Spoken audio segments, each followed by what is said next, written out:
हमें दो प्रकार के अल्कोहलों को पढ़ना है, पहला मेथिल अल्कोहल और दूसरा एथिल अल्कोहल। तो मैंने एथिल अल्कोहल से स्टार्ट किया था। पहले चेक करते हैं कि एथिल अल्कोहल कहते किसको हैं और कुछ इन्फॉर्मेशन इसके विषय में।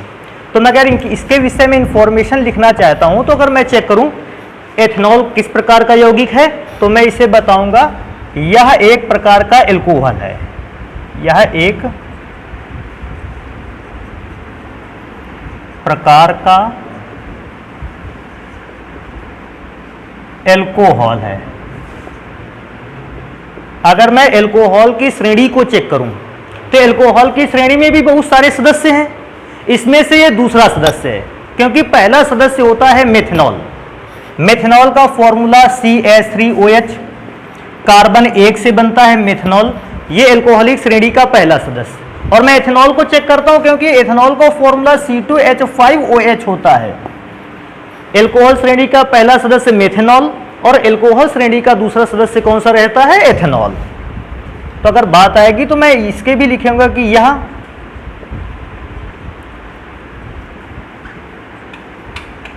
अल्कोहल श्रेणी का दूसरा सदस्य है। कभी कभी ऑब्जेक्टिव में पूछ लेता है कि एथेनॉल अल्कोहल श्रेणी का कौन सा सदस्य है, तो हम बताते हैं अल्कोहल जो है हमारे एथेनॉल जो है वो अल्कोहल श्रेणी का दूसरा सदस्य। इसके बाद आता है कि एथेनॉल को हम किस किस फॉर्मूले से लिख सकते हैं।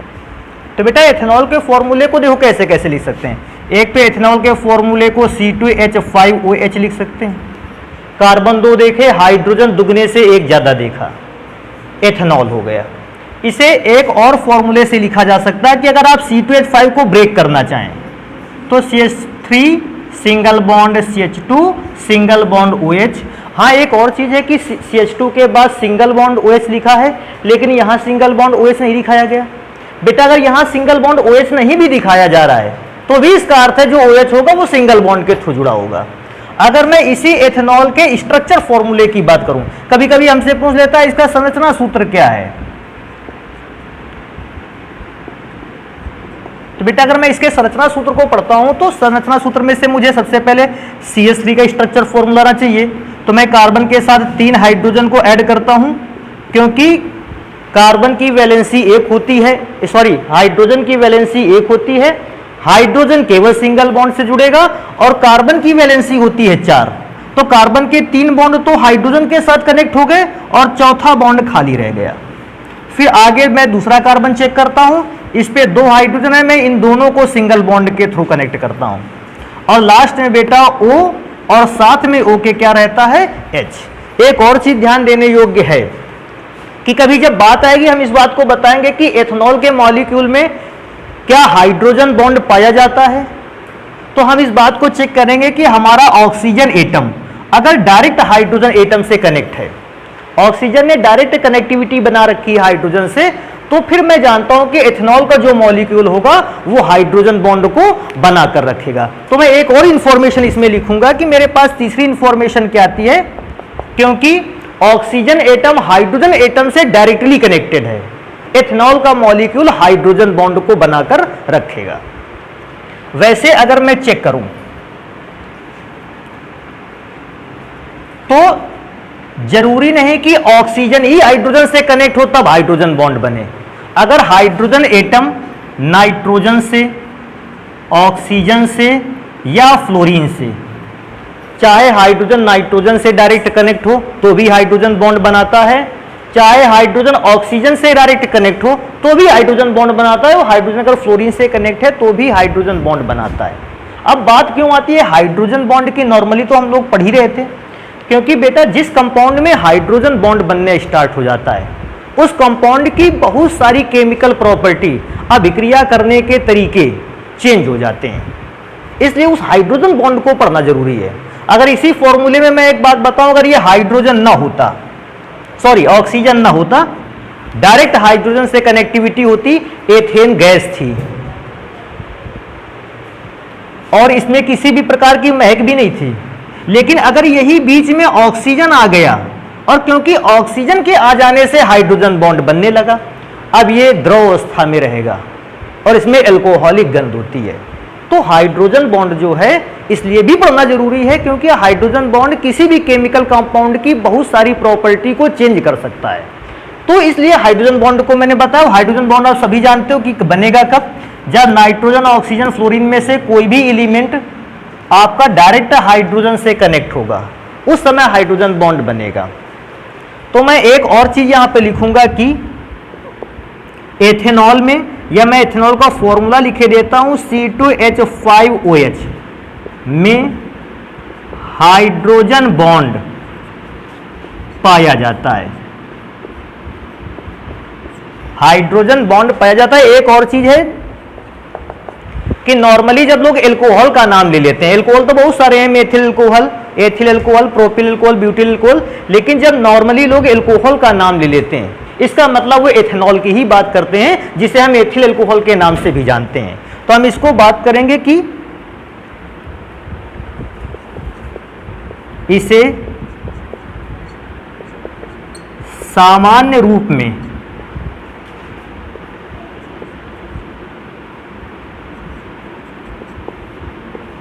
एल्कोहल के, एल्कोहल तथा एथिल एल्कोहल के नाम से जाना जाता है, एथिल एल्कोहल के नाम से जाना जाता है, नाम से जाना जाता है। अगर कोई व्यक्ति हमसे केवल कह देता है एल्कोहल का फॉर्मूला क्या होता है, तो एल्कोहल का फॉर्मूला भी कह दे तो आपको एथिल एल्कोहल का ही फॉर्मूला बताना है।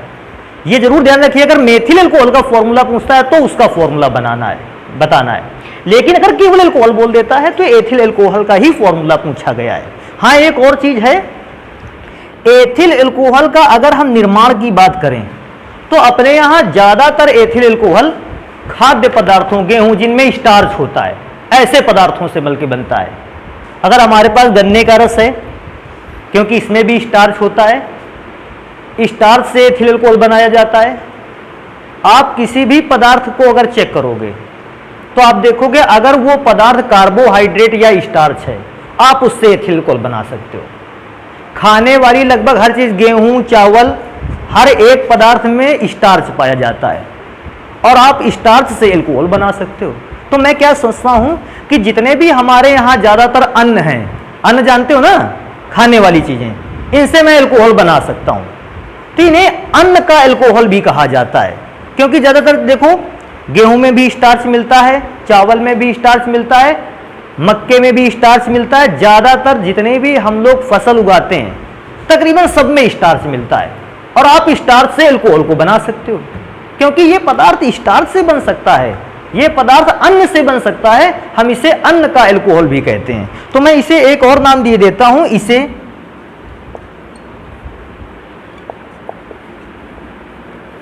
अन्न का एल्कोहल भी कहते हैं। और एक मैं इसमें इंफॉर्मेशन अगर लिखूं, लास्ट अगर जोड़ दूं इंफॉर्मेशन, तो बेटा इसके लिए एक और है कि अपने यहां जितने भी प्रकार की शराब पाई जाती है उन हर प्रकार की शराब में एथिल एल्कोहल कुछ मात्रा में होती है, बशर्ते कम मात्रा में कभी कभी, तो कभी कभी ज्यादा मात्रा में। तो मैं लिखूंगा सभी मदिराओं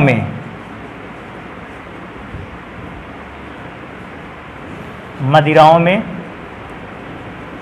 एल्कोहल, एल्कोहल का मतलब एथिल एल्कोहल पाया जाता है। तो ये बेटा एक एल्कोहल के संबंध में या एथेनॉल के संबंध में इतनी इंफॉर्मेशन हो गई।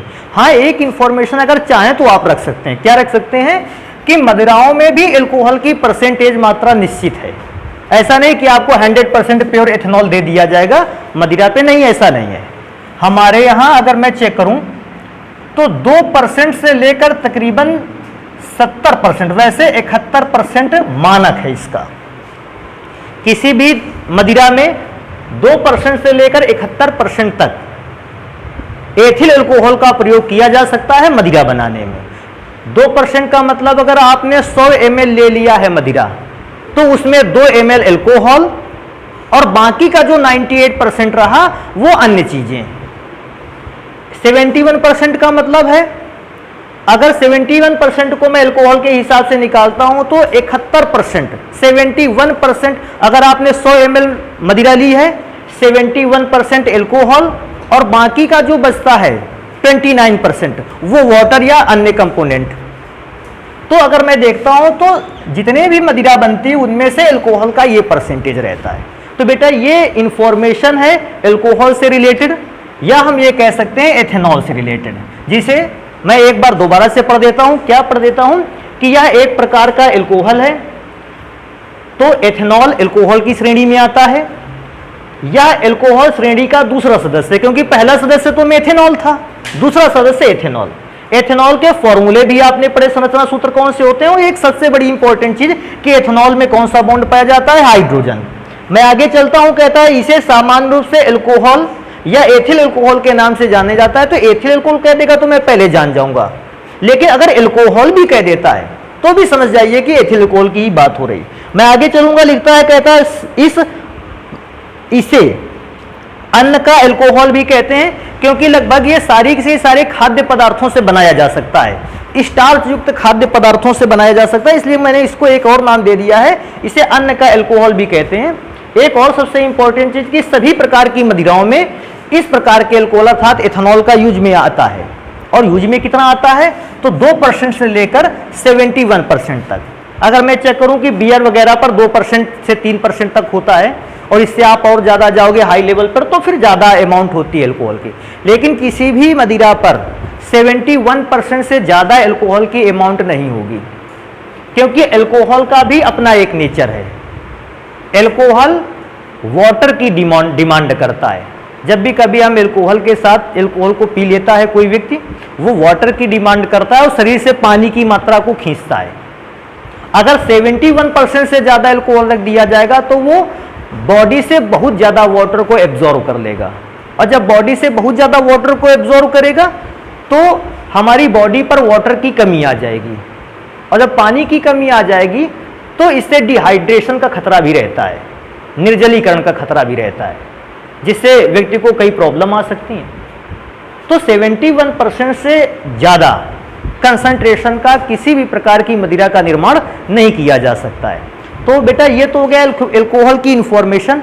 अब मैं चलता हूं, चेक करता हूं कि हम इस एथेनॉल को किस किस रासायनिक विधि द्वारा बना सकते हैं। अगर मुझे एल्कोहल बनाने के लिए आ जाए कि एल्कोहल को कैसे बना सकते हैं, तो हम इस बात को चेक करेंगे कि एल्कोहल किस किस रासायनिक विधियों द्वारा बनाया जा सकता है।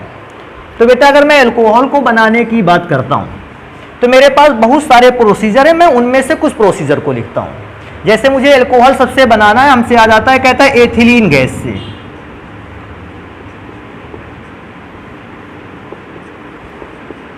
एथिलीन गैस से अगर हमें आ जाए कि एथिलीन गैस से आपको एथिल एल्कोहल का निर्माण करना है, तो अब एथिलीन गैस से एथिल एल्कोहल का निर्माण कैसे किया जाए, मैं इस बात को चेक करता हूं। बेटा बात आती है एथिलीन गैस की। अब मैं इसमें चेक करता हूं, सबसे पहला शब्द है एथ। एथ का मतलब पहले भी आप जानते हैं, यहां भी पहला शब्द एथ था, मतलब कार्बन कितने थे, 2। यहां भी पहला शब्द एथ है, इसका मतलब कार्बन कितने हैं, 2। तो बेटा एथिलीन का फॉर्मूला अगर मैं चेक करूं तो फॉर्मूला होता है C2H4, और लास्ट में क्योंकि एथिलीन इन निकल रहा है, पक्का है कि कार्बन और कार्बन के बीच में कौन सा बॉन्ड होगा, डबल बॉन्ड। अगर एन निकलता सिंगल बॉन्ड होता कार्बन कार्बन के बीच में, इन निकल रहा है डबल बॉन्ड होगा, और अगर आयन का उच्चारण होता तो फिर ट्रिपल बॉन्ड होता वहां। अभी मुझे क्या करना है, मुझे इस एथिलीन गैस से एथिल एल्कोहल का निर्माण करना है। तो मैं एथिलीन गैस ले लूंगा। मैं क्या काम करता हूं, मैं मॉलिक्यूलर फॉर्मूला ना लेकर स्ट्रक्चर फॉर्मूले से बना के दिखाता हूं, ये ज्यादा बेटर रहेगा। तो मैंने सबसे पहले स्ट्रक्चर फॉर्मूले को लिया, CH2 डबल बॉन्ड CH2। अगर मैं एथिलीन गैस पर जल की अभिक्रिया करवा दूं, वैसे तो बेटा जल का फॉर्मूला H2O होता है, लेकिन एक काम कर लेते हैं, इसको HOH लिखेंगे, ज्यादा सही रहेगा, जोड़ने में भी आसानी होगी। लेकिन अभी मैं क्या देखूं, जल एथिलीन से नॉर्मली कभी रिएक्शन नहीं करता, या अगर जल एथिलीन के साथ मिलाया भी गया तो एथिलीन गैस जल में बहुत धीमी अभिक्रिया करती है और इस अभिक्रिया होने में बहुत सारा समय लग जाएगा। तो मैं क्या करूंगा कि मैं कुछ ऐसा काम कर लेता हूं जिससे वाटर मॉलिक्यूल जल्दी से एथिलीन से अभिक्रिया कर लें। तो इसके लिए बेटा मुझे करना क्या पड़ेगा, मुझे H2SO4 सल्फ्यूरिक अम्ल की कुछ बूंदों को आप जल में मिला दोगे, इसके बाद एथिलीन गैस को प्रोवाइड करोगे। तो जो H2SO4 होगा वो एथिलीन गैस की अभिक्रिया जल के साथ शीघ्रता से करवा देगा। तो H2SO4 का काम अगर मैं देखूं तो कुछ भी नहीं है, बस इसका काम इतना है कि ये इन दो कंपोनेंट की आपस में क्या कर देता है, अभिक्रिया को करवा देता है या अभिक्रिया की गति तीव्र कर देता है।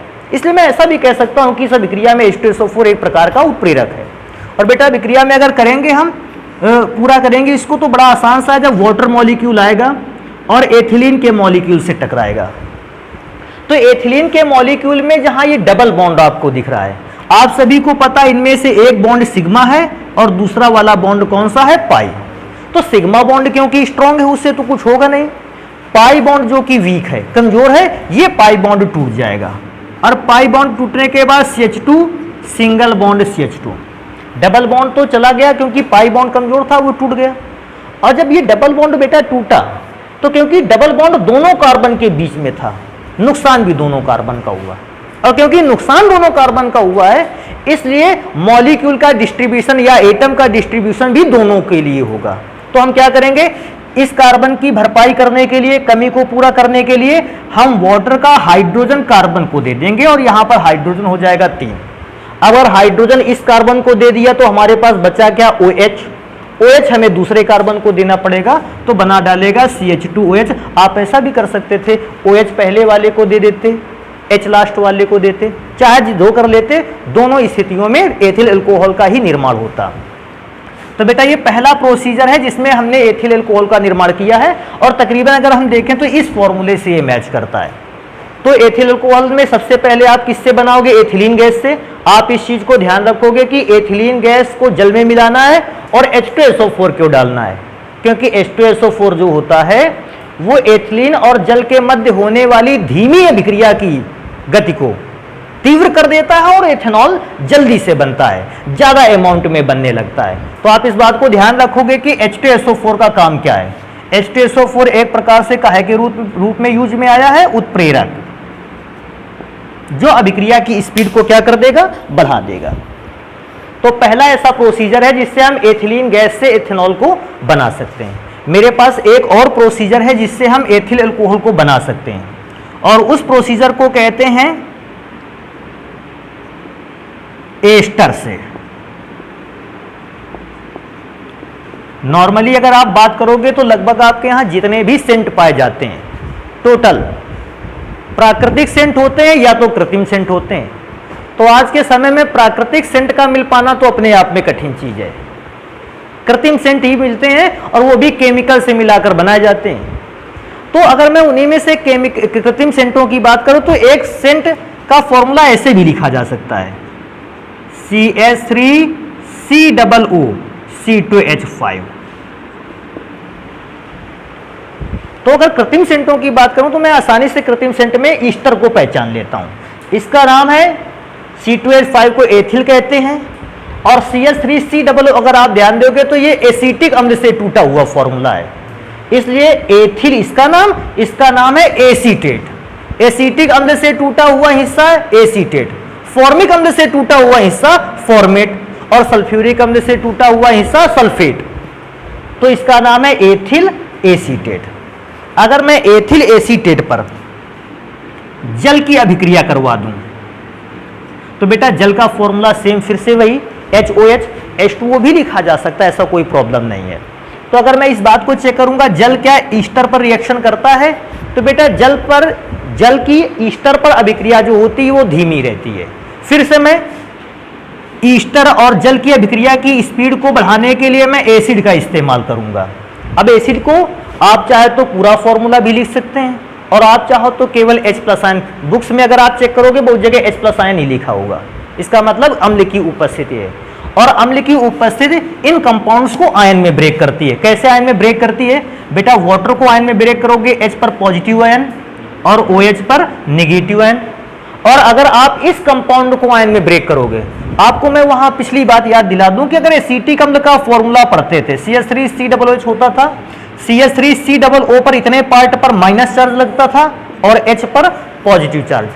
अगर मैं बिल्कुल इसी हिसाब से देखूं तो ये भी तो CH3COO है, इस पर कैसा चार्ज, निगेटिव, और बचे हुए C2H5 पर कैसा चार्ज, पॉजिटिव चार्ज।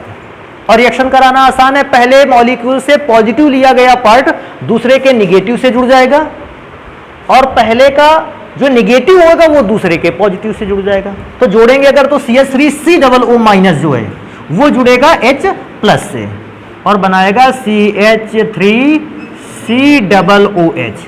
अभी अगर मैं दूसरा चेक करूंगा क्या बनेगा, तो बेटा मेरे पास C2H5 बचता है, पॉजिटिव चार्ज है, और इधर OH है जिस पर निगेटिव चार्ज है, तो दूसरा कंपाउंड बनकर तैयार हुआ C2H5OH। तो इस प्रकार से भी एथेनॉल का निर्माण किया जा सकता है। तो एथेनॉल के निर्माण की अगर मैं दूसरी विधि को चेक करता हूं तो हम एस्टर से, जिन्हें हम कृत्रिम सेंट भी कहते हैं, उनसे जल अपघटन कराते हुए कंपाउंड में एथेनॉल को प्राप्त कर सकते हैं। अच्छा, जल अपघटन भी किसको कहते हैं? अगर हमारा कोई केमिकल जल में घुलकर दो भागों में टूट जाए या दो से ज्यादा भागों में भी टूट जाए, तो जब कोई केमिकल कंपाउंड जल में घुलते हुए दो या दो से ज्यादा भागों में टूट जाए, हम ऐसे विक्रिया को कहते हैं जल अपघटन। तापीय अपघटन सेम टाइप का होता है, अगर किसी कंपोनेंट को ताप देने पर दो भागों में टूट जाए, तापीय अपघटन। क्योंकि बेटा यहां पर जल में घुलने पर पदार्थ दो भागों में टूटा है, हम इसको क्या नाम देंगे, जल अपघटन। अभी एक और बात करते हैं कि अगर हमारे पास एसीटिलीन हो,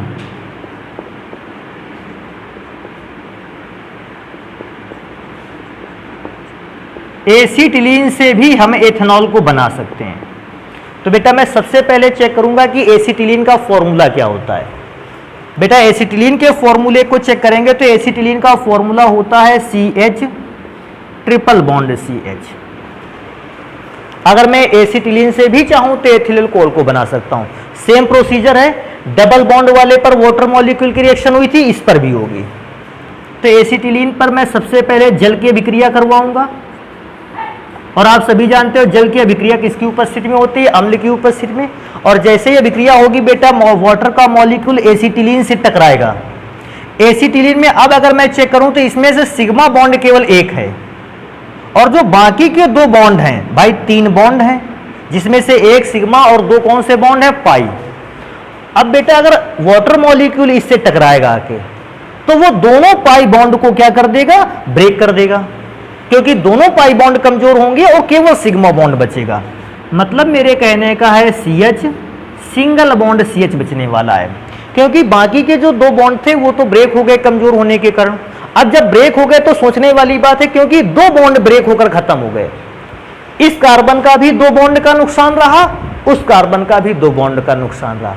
और जब कार्बन में दो बॉन्ड का नुकसान रहा तो अब मुझे क्या करने हैं कि मैं दोनों हाइड्रोजन इस कार्बन को दूंगा, क्योंकि दो बॉन्ड का नुकसान हुआ, एक बॉन्ड का नुकसान होता, एक हाइड्रोजन दे देते, काम खत्म था। लेकिन दो हाइड्रोजन का नुकसान हुआ, इसलिए इस कार्बन को दो हाइड्रोजन मिले। पहले एक पहले से था, दो और मिले तो तीन हो गया। और मैं बचा हुआ O CH के साथ डबल बॉन्ड से कनेक्ट करूंगा, क्योंकि इसके भी तो दो बॉन्ड का नुकसान हुआ है, वो डबल बॉन्ड O से ठीक हो जाएगा। बेटा इस बीच में बने हुए यौगिक को हम एसीटैल्डिहाइड के नाम से जानते हैं, एसीटैल्डिहाइड। लेकिन अभी भी एथेनॉल नहीं बना है, तो एथेनॉल बनाने के लिए मुझे एक काम करना पड़ेगा। एथेनॉल बनाने के लिए मुझे इसका अपचयन कराना होगा। तो अपचयन कैसे होगा?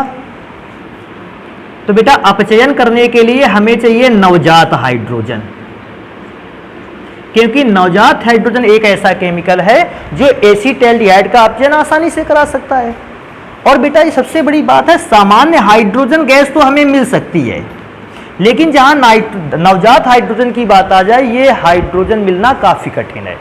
तो नवजात हाइड्रोजन को हम तुरंत बनाकर तैयार करते हैं, क्योंकि अगर नवजात हाइड्रोजन थोड़ी देर भी टिक गई तो जो नवजात हाइड्रोजन है वो हाइड्रोजन के मॉलिक्यूल में चेंज हो जाएगी, और जैसे ही नवजात हाइड्रोजन के मॉलिक्यूल में चेंज हो जाएगी, अभिक्रिया की स्पीड धीमी हो जाएगी। तो ये नवजात हाइड्रोजन हमें तुरंत बनानी होती है उसी समय, जैसे मुझे अभिक्रिया करवानी है तुरंत नवजात हाइड्रोजन बनाएंगे।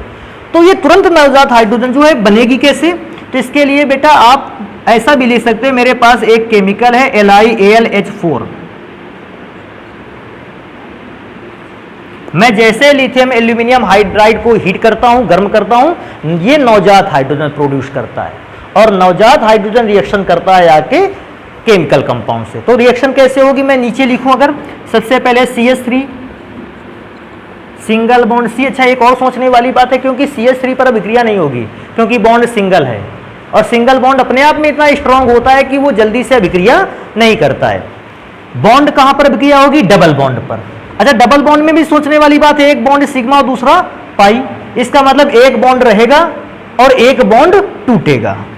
तो एक बॉन्ड बना रहा और एक बॉन्ड टूटा। अच्छा ये वाला बॉन्ड टूटा अगर एक इसमें से, तो मुझे क्या सोच में आता है कि एक नुकसान तो हुआ बॉन्ड का ऑक्सीजन का और एक बॉन्ड का नुकसान हुआ कार्बन का। तो इसलिए मैं एक हाइड्रोजन, दो में से एक हाइड्रोजन दूंगा कार्बन को, तो कार्बन में CH2 और एक ऑक्सीजन को दिया जाएगा हाइड्रोजन, तो CH2OH। मैं सिग्मा बॉन्ड और पाई बॉन्ड को मिटा देता हूं। तो इस प्रकार से हम इस बात को समझ सकते हैं कि अगर मेरे पास एसिटिलीन है, पहली बार में जल अपघटन होगा और जैसे ही जल अपघटन हुआ उसके बाद एसिटाल्डिहाइड बना और एसिटाल्डिहाइड बनाने के बाद मैंने उसे नवजात हाइड्रोजन से रिएक्शन करवाई और नवजात हाइड्रोजन बनाने के लिए मुझे किस केमिकल की जरूरत पड़ी? Lithium aluminium hydride. और प्रोसीजर सबका सेम, सिंगल बॉन्ड जल्दी से कभी नहीं टूटेगा, अगर ब्रेक होगा तो सबसे पहले कौन सा बॉन्ड? Double bond. और जब भी डबल बॉन्ड टूटेगा तो जिन दो एटम्स के बीच का डबल बॉन्ड ब्रेक होगा उन्हीं की वैलेंसी कम होगी और जो नए एटम है केवल उन्हीं को दिए जाएंगे। अभी जैसे अगर इसमें रिएक्शन में लास्ट स्टेप पे देखा तो देखता CH3 single bond C, CH3 single bond C, इसका मतलब इस CH3 के पास बना हुआ बॉन्ड ब्रेक नहीं हुआ क्योंकि इसका CH3 का बॉन्ड नहीं ब्रेक हुआ। देखो CH3 को मैंने कोई भी एटम नहीं दिया, मैं वैसे ही CH3 लिख दिया। जिसका बॉन्ड टूटेगा एटम, नए वाले एटम उसी को केवल मिलेंगे। तो मेरे पास अभी 3 ऐसे प्रोसीजर हैं जिससे मैं एथेनॉल को बना सकता हूं। तो फिर इसको नोट कर लेते हैं जल्दी से। बेटा आगे आता है कि प्रयोगशाला विधि द्वारा एथेनॉल का निर्माण कैसे होगा। अपने यहाँ ये बहुत पूछा जाता है कि लेबोरेटरी में हम एथेनॉल को कैसे बना सकते हैं। सबसे पहले लेबोरेटरी में बनाने से पहले मैं एक फॉर्मूला लिखता हूँ यहाँ, जिसे आप पहचानें। अगर हमारे पास कोई एथिल हैलाइड है, एथिल हैलाइड, अगर हम इसके साथ किसी क्षार को मिला देते हैं तो जब भी एथिल हैलाइड क्षार के साथ मिलता है बनाकर तैयार करता है एथेनॉल, या जिसे हम एथिल अल्कोहल भी कहते हैं, और साथ में कोई अदर कंपाउंड।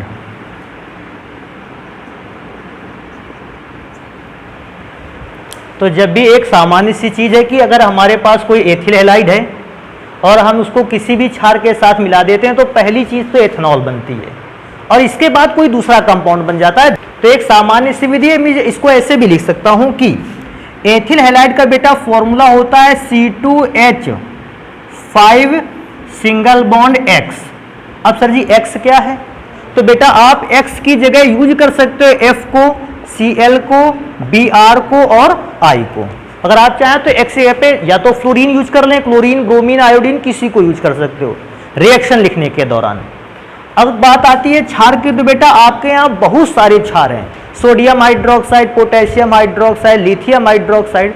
तो ध्यान देने वाली बात है हमारे पास जो भी क्षार होना चाहिए वो प्रबल क्षार हो। तो मैं यहां लिखे भी देता हूं थोड़ा सा कि हमारे पास क्षार कैसा होना चाहिए? प्रबल। प्रबल क्षार अच्छी अभिक्रिया देता है, दुर्बल क्षार अभिक्रिया देता है लेकिन वो एथेनॉल की कम मात्रा को बना पाता है और प्रबल क्षार अधिक मात्रा को निर्मित करता है। तो अब क्षार की बात आएगी तो बेटा क्षार में से तो कोई फॉर्मूला लिख सकते हो। मैं ऐसे लिख सकता हूं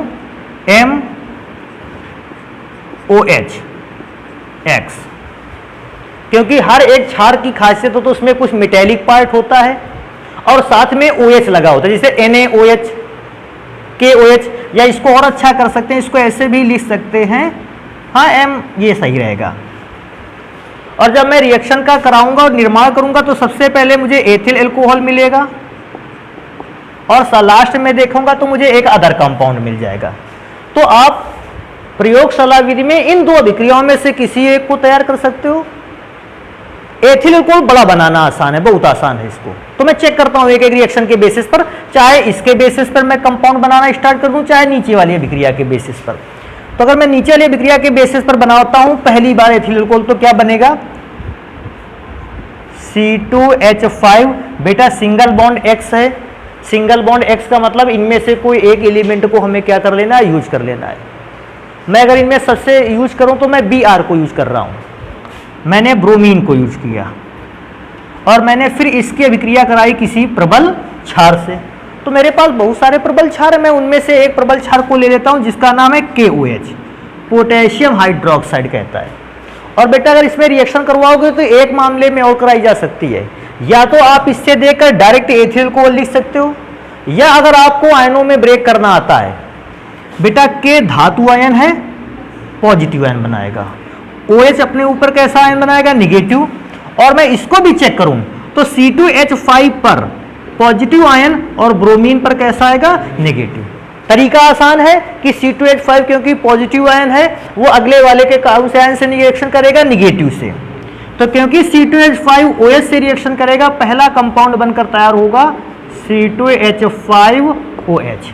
अभी मैं दूसरा कंपाउंड देखता हूं क्या है, तो K है और मेरे पास Br है, तो कंपाउंड बनके तैयार हुआ KBr, पोटेशियम ब्रोमाइड एथेनॉल बन गया। ये प्रयोगशाला विधि है।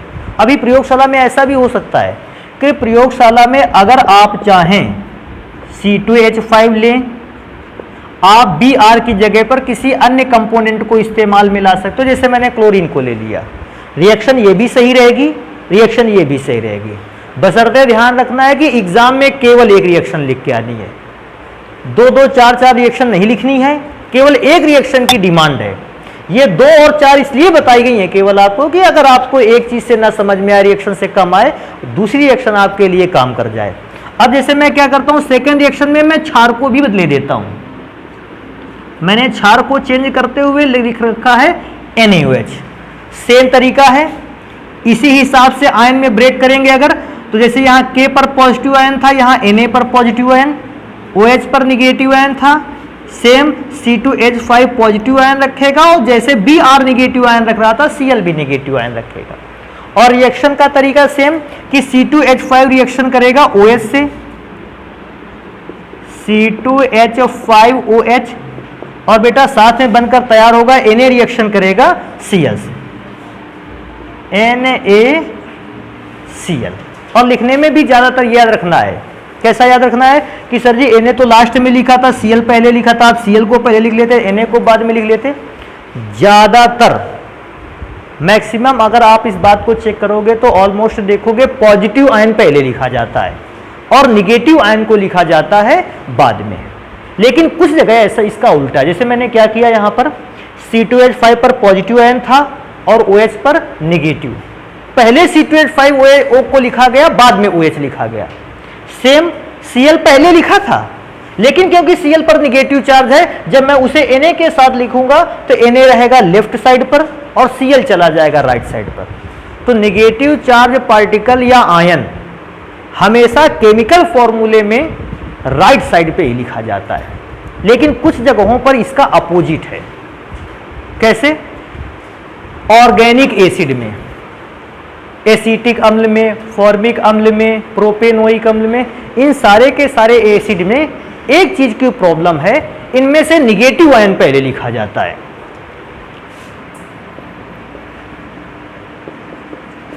और पॉजिटिव आयन को बाद में लिखा जाता है। तो बस आपको इतना याद रखना है, बाकी हर एक केमिकल पर पहले पॉजिटिव आयन बाद में निगेटिव आयन। लेकिन कुछ अगर एसिड की बात आ जाएगी, ऑर्गेनिक एसिड की बात आ जाएगी, उसमें से निगेटिव आयन पहले रहेगा और पॉजिटिव आयन बाद में रहेगा, बस इतना चेंज है केवल। तो लिखने में कोई प्रॉब्लम भी नहीं होती। अगर मैं इससे रिएक्शन बनवाऊं तो बेटा मेरे पास थर्ड रिएक्शन हो सकती है। मैंने C2H5 इस्तेमाल किया, अब मैं इस्तेमाल करने वाला हूं आयोडीन को। अब बेटा अगर क्षार की बात आए तो इनमें में से कोई क्षार यूज में लाया जा सकता है, बशर्ते मैंने बताया कि केवल कैसा क्षार रहना चाहिए, प्रबल। अगर कोई व्यक्ति आपसे कह देता है NH4OH, और कभी ऐसा भी आ जाता है क्या NaOH की जगह पर NH4OH को इस्तेमाल किया जा सकता है, तो आप बताओगे अगर NaOH की जगह NH4OH इस्तेमाल करोगे उस दौरान भी एथिल अल्कोहल बनेगा, बशर्ते एथिल अल्कोहल बनने की जो मात्रा होगी, अमाउंट होगी, वो कम हो जाएगी। और क्योंकि हमें हमेशा जब भी हम किसी पदार्थ को बनाते हैं हमें ज़्यादा मात्रा में पदार्थ चाहिए होता है, तो अगर मैं उस दृष्टिकोण से देखूं कि हमारे लिए सरल क्या रहेगा, ज़्यादा कब बनेगा, तो फिर तो प्रबल क्षार ही सही है। NH4OH का इस्तेमाल उस मामले में सही नहीं रहता क्योंकि ये कम मात्रा में एथिल अल्कोहल का निर्माण करता है। अभी मेरे पास एथिल अल्कोहल बनाने की दो विधियां और शेष रह जाती हैं जिनको मैं लिखता हूं। पहले मैं इसको लिखे लेता हूं। तो प्रयोगशाला में क्या लिखेंगे हम लोग कि जब किसी एल्किल हैलाइड की अभिक्रिया किससे कराई जाती है, प्रबल क्षार से, तो क्या बनता है, एथेनॉल। तो मैं बताऊंगा जब एथिल हैलाइड की अभिक्रिया प्रबल क्षार से कराई जाती है,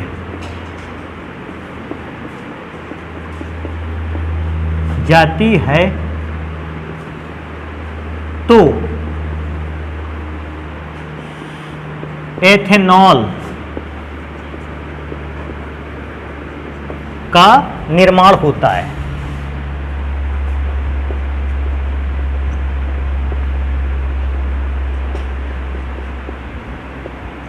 ध्यान रखने वाली बात है, ये रिएक्शन केवल एक प्रकार से अगर देखा जाए जनरल फॉर्म है। रिएक्शन आपको इन्हीं में से कोई एक लिख के आनी है। यह जनरल फॉर्म है, इससे तैयार किया जा सकता है और बहुत सारे FCl BRI को यहाँ चेंज कर करके कई रिएक्शन बनाई जा सकती हैं। तो सबसे पहले देखते हैं कि किण्वन एक ऐसा प्रोसेस है जिससे हम एथेनॉल को बना सकते हैं। मैंने पहले भी बताया था अभी शुरुआत में कि जितने भी खाद्य पदार्थ हैं, अन्न जितने भी आते हैं अपने यहाँ, गेहूँ, चावल, गन्ने का रस, इन सबसे, जैसे मैं गन्ने के रस सुक्रोज से बनाऊंगा एथेनॉल, स्टार्च, लगभग जितने भी खाद्य पदार्थ हैं, लगभग सब पदार्थों में स्टार्च पाया जाता है। तो स्टार्च से भी बनाकर तैयार करेंगे। एक एक से बनाना स्टार्ट करते हैं। सबसे पहले सुक्रोज से बनाकर तैयार करते हैं। बेटा सुक्रोज का फॉर्मूला होता है C12H22O11, ये सुक्रोज का फॉर्मूला है। और सुक्रोज के फॉर्मूले को अगर हम जल अपघटन करा दें, अब बात आती है जल अपघटन होता है, तो अगर आप सुक्रोज को वाटर पे मिलाते हो तो सुक्रोज का पार्टिकल वाटर पे डिसॉल्व हो जाएगा, लेकिन इस शक्कर के पार्टिकल या सुक्रोज के पार्टिकल का अपघटन नहीं होगा, दो भागों में नहीं टूटेगा। तो इसे दो भागों में ब्रेक करने के लिए एक विशेष प्रकार के एंजाइम की आवश्यकता होती है जिसे हम नाम देते हैं इन्वर्टेज। इन्वर्टेज क्या है? इन्वर्टेज एक ऐसा केमिकल कंपाउंड है जो नाइट्रोजन युक्त सूक्ष्म जीवों द्वारा बनाकर तैयार किया जाता है। नाइट्रोजन युक्त छोटे छोटे बैक्टीरिया जो होते हैं, ये बैक्टीरिया इन्वर्टेज नामक केमिकल कंपाउंड को बनाते हैं और ये इन्वर्टेज नामक केमिकल कंपाउंड जो है वो गन्ने की शर्करा से जल अपघटन करते हुए उसे डिफरेंट टाइप के केमिकल कंपाउंड में ब्रेक कर देता है। अच्छा, ये रिएक्शन हम घरों में भी कराते हैं। अपने यहाँ गन्ने का रस आता है, उसे एक डिब्बे पे बंद करके धूप में रख देते हैं। क्यों धूप में रख दिया? क्योंकि उस गन्ने के रस के अंदर जो सूक्ष्म बैक्टीरिया होगा, छोटा छोटा बैक्टीरिया होगा, ये तो सभी जानते हैं गन्ने के रस में जल मिला रहता है, और उसको धूप में रखा तो धूप में रखने पर जो नाइट्रोजन युक्त तो छोटे छोटे बैक्टीरिया हैं, उन्होंने किस प्रकार के केमिकल को सबसे पहले बनाया? इन्वर्टेज को बनाया, और वो इन्वर्टेज गन्ने की शर्करा का क्या कराएगा? जल अपघटन। तो बैक्टीरिया का पहला काम क्या है? नाइट्रोजन युक्त तो सूक्ष्म बैक्टीरिया सबसे पहले किसको बनाकर तैयार करते हैं? इन्वर्टेज, और वो इन्वर्टेज गन्ने के रस का क्या करा देता है? जल अपघटन। तो बेटा जल अपघटन कराता है तो जो सुक्रोज होता है ये दो इक्वल पार्ट में डिवाइड हो जाता है। कैसे इक्वल पार्ट में डिवाइड होता है? कार्बन 12 है तो कार्बन का 6 भाग, हाइड्रोजन 22 और 2 24, तो आधा आधा अगर पार्ट में डिवाइड करता हूं 12 एंड 12, अभी लास्ट में आता है ऑक्सीजन 12 है तो O6O6। अब ये दोनों फॉर्मूले तो सेम बन गए, लेकिन बेटा अगर मैं चेक करूं तो इनमें से एक कोई फॉर्मूला ग्लूकोज का है और कोई दूसरा फॉर्मूला अगर मैं चेक करता हूं फ्रक्टोज का है। यह जरूर है कि ग्लूकोज और फ्रक्टोज के दोनों के मॉलिक्यूलर फॉर्मूले सेम होते हैं, मॉलिक्यूलर अणुसूत्र सेम होता है, इसलिए देखने में कोई फर्क नहीं समझ में आता। लेकिन अगर कभी डिफरेंस बताने की भी बात कहे तो ग्लूकोज में बेटा पाया जाता है एल्डिहाइड समूह और फ्रक्टोज में पाया जाता है कीटोन समूह। अगर कभी नॉर्मली ऐसी बात आ जाती है कि क्योंकि दोनों का फॉर्मूला सेम है, इनमें से अंतर क्या होगा, तो अंतर बेटा होगा कि ग्लूकोज में एल्डिहाइड समूह होता है और फ्रक्टोज में कीटोन समूह। और इस बात को हम डिटेल में पढ़ेंगे जब एल्डिहाइड, कीटोन और कार्बोक्सिलिक एसिड वाला चैप्टर पढ़ेंगे। अभी के लिए केवल आपको इंफॉर्मेशन है कि इन दोनों में ये डिफरेंस रहता है, क्योंकि कीटोन ग्रुप होने के कारण फ्रक्टोज का जल्दी से जल अपघटन अब नहीं होने वाला है। अब घटित कौन होता है, ग्लूकोज। तो ग्लूकोज को मैं ले लेता हूं C6H12O6। फिर से बैक्टीरिया एक पहला केमिकल बना चुके थे इन्वर्टेज, बैक्टीरिया दूसरा केमिकल बनाकर तैयार करेंगे जिसे का नाम है जाइमेज। जो जाइमेज नामक केमिकल है ये ग्लूकोज को डिकम्पोज कर देगा दो भागों में। आप देखते हो कि घरों में गन्ना का रस रखा रहता है, कुछ दिनों बाद एक विशेष प्रकार की गंध देने लगता है, क्योंकि गन्ने का रस सबसे पहले ग्लूकोज और फ्रक्टोज में चेंज हुआ और वो जो ग्लूकोज है वो डिकम्पोज होकर चेंज हो जाता है, कार्बन डाइऑक्साइड देने लगता है। तो वो जो गन्ने के रस से जो महक आ रही होती है वो महक कौन सी गैस की होती है, कार्बन डाइऑक्साइड। क्योंकि जो ग्लूकोज बना भी है ये ग्लूकोज डिकम्पोज हुआ है, अपघटित हुआ है और इसने कार्बन डाइऑक्साइड गैस देनी स्टार्ट कर दी। जब आपने ढक्कन खोला वही कार्बन डाइऑक्साइड गैस ऊपर आई और आपने उसी को सूंघकर अनुभव किया। तो जो गन्ने के रस को रखे रहने पर या सिरके से जो गंध निकलती है वो कौन सी गैस की होती है, कार्बन डाइऑक्साइड की। और मैं चेक करूंगा कि अब बचता कौन सा केमिकल है, तो अगर आप सभी बाकी बचे हुए अवयवों को जोड़कर देखोगे तो बेटा बचा हुआ केमिकल हमारा है एथिल एल्कोहल। आप चेक भी करोगे कितना हाइड्रोजन कितना कार्बन बचा, तो आप जब इसको देखोगे एथेनॉल का ही निर्माण हुआ होगा। तो इस प्रकार से गन्ने के रस का सबसे पहले जल अपघटन हुआ, किसकी प्रेजेंस में, इन्वर्टेज की प्रेजेंस में, और ये दो भागों में टूटा, ग्लूकोज और फ्रक्टोज, जिनमें से फ्रक्टोज का अपघटन नहीं हुआ। अपघटन केवल किसका हुआ, ग्लूकोज का, और ग्लूकोज जाइमेज की प्रेजेंस में अपघटित होते हुए काय का निर्माण करता है, एथेनॉल का। तो ये पहला प्रोसीजर हो गया जिसमें से हम सुक्रोज के थ्रू एथेनॉल का निर्माण करते हैं। अब अगर आपको ये रिएक्शन तैयार है तो स्टार्च से एथेनॉल बनाना कठिन नहीं है, क्योंकि कई सारे स्टेप यही यूज में आने वाले हैं। तो मैं जल्दी से इसको लिखता हूं कि स्टार्च से कैसे एथेनॉल को बनाया जा सकता है। सबसे पहला स्टार्च का फॉर्मूला, बेटा स्टार्च का फॉर्मूला होता है C6H10O5 का होल N। ये फॉर्मूला होता है स्टार्च का। अब स्टार्च के मैं दो मॉलिक्यूल्स को लेता हूं और इसका सबसे पहले कराते हैं जल अपघटन।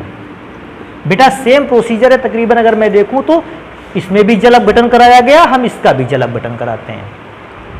और जैसे ही बेटा जल अपघटन कराते हैं तो आप सबसे पहले अगर रिएक्शन को कंप्लीट करवाओगे, मैं कैसे लिखूंगा, देखो कार्बन अगर मैं चेक करता हूं कार्बन 6 है, मल्टीप्लाई विथ 2, अगर मैं चेक करता हूं तो कार्बन हो गया 12।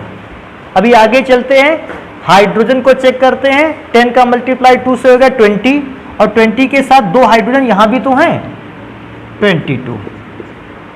अगर O को मैं चेक करता हूं 5, 2 से मल्टीप्लाई करेगा 10, और 10 और 1 आ जाएगा 11। क्योंकि यहां भी N मॉलिक्यूल को दिखाया गया, मैं यहां भी N लिखे लेता हूं। बस इससे ये आप समझ सकते हो कि इसमें से N को क्या कर लिया जाए, कॉमन कर लिया जाए। अगर यहां से भी N कॉमन, यहां से भी N कॉमन, बाकी का मल्टीप्लाई करके आप वहां पर लिख सकते हो। बेटा ये फॉर्मूला बना C12H22O11। अब बात आएगी सर जी ये तो सुक्रोज का फॉर्मूला है, तो मैं बता दूं ये फॉर्मूला सुक्रोज के फॉर्मूले से मिलता जरूर है, लेकिन ये फॉर्मूला जो है ये माल्टोज का है। ध्यान रखने वाली बात है। फिर सेम चीज, जैसे ग्लूकोज और फ्रक्टोज के मॉलिक्यूलर फॉर्मूले सेम थे, लेकिन ये दोनों फॉर्मूले अलग अलग ग्रुप को रखते थे, अलग अलग प्रॉपर्टी दिखाते हैं। सेम चीज फॉर्मूले में से C12H22O11 जो है यहां का फॉर्मूला माल्टोज का है और यहां का फॉर्मूला था सुक्रोज का। अब हम पहचाने कैसे कि सर जी माल्टोज के फॉर्मूले और सुक्रोज के फॉर्मूले से देखने में तो सेम है, इनकी प्रॉपर्टी में क्या डिफरेंट है, तो मैं उसको चेक करता हूं। अगर मैं माल्टोज के फॉर्मूले को ले लेता हूं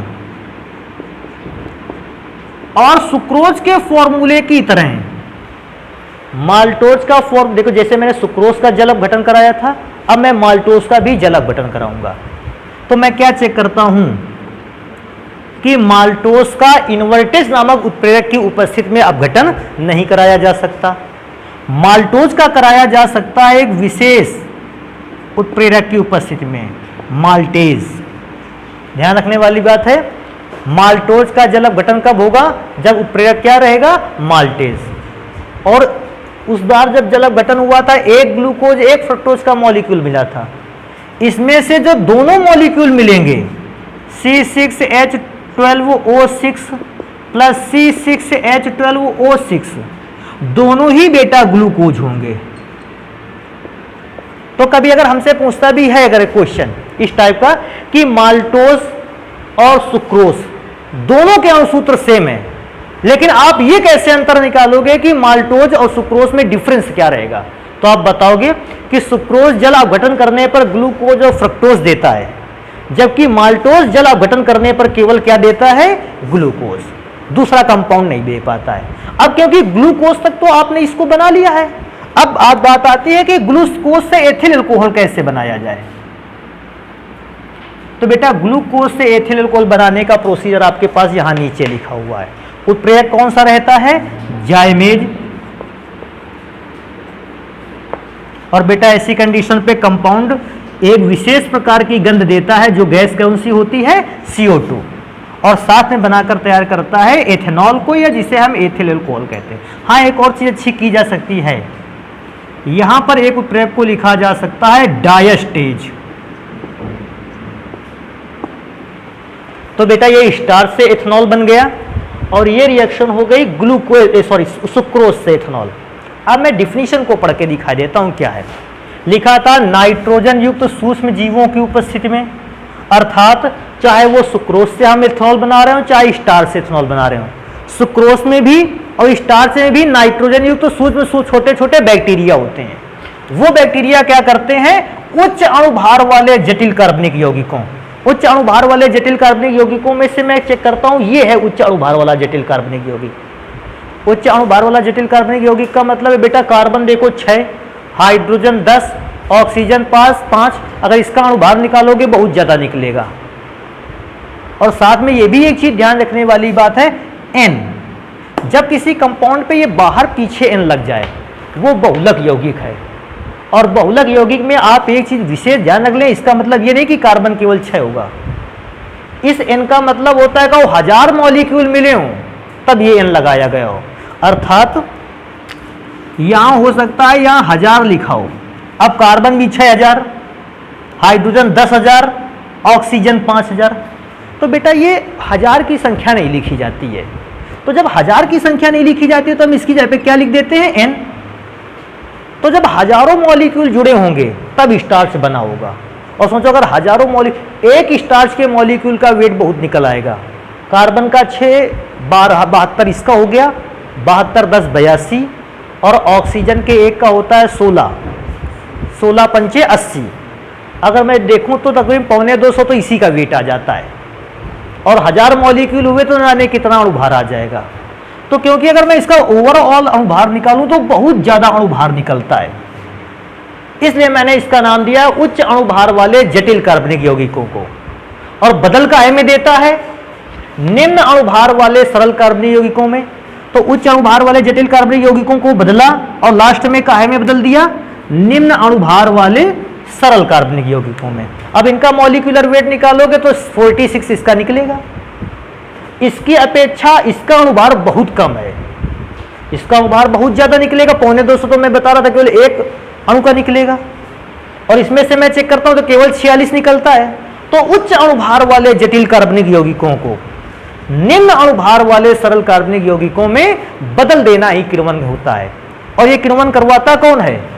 नाइट्रोजन युक्त सूक्ष्म जीव। तो मैं दोबारा से इस बात को पढ़ देता हूं कि नाइट्रोजन युक्त सूक्ष्म जीवों की उपस्थिति में उच्च अणुभार वाले जटिल कार्बनिक यौगिकों का निम्न अणुभार वाले सरल कार्बनिक यौगिकों में बदल जाना ही क्या कहलाता है?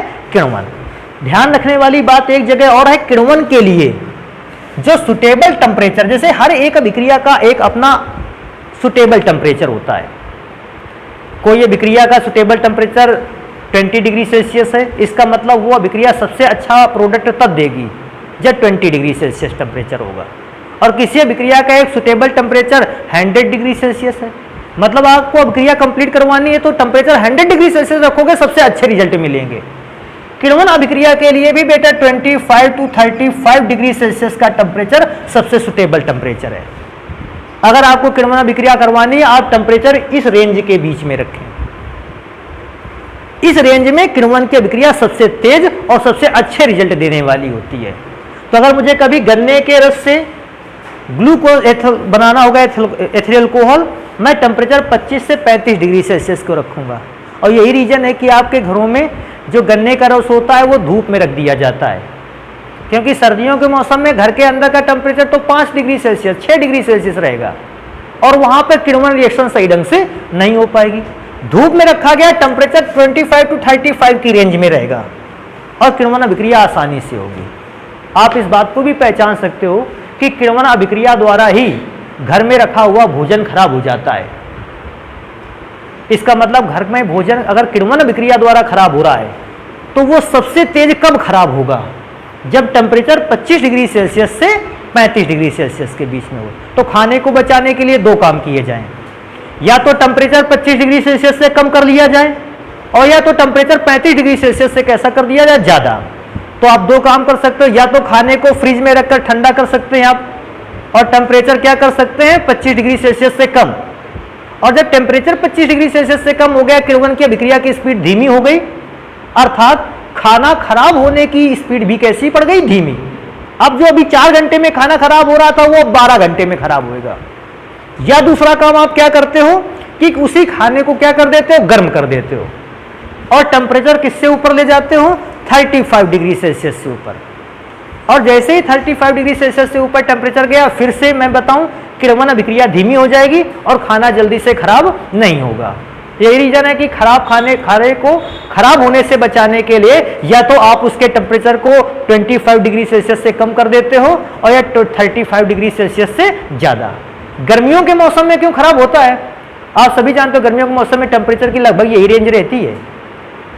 बाहर की जरूर 40 डिग्री सेल्सियस होती है, लेकिन घर के अंदर की लगभग यही रेंज रहती है। गर्मियों के मौसम में खाना जल्दी खराब होता है। तो बेटा आज हम लोग इतना ही रखते हैं, बाकी की पढ़ाई करेंगे, लेकिन अब बाकी कल करेंगे।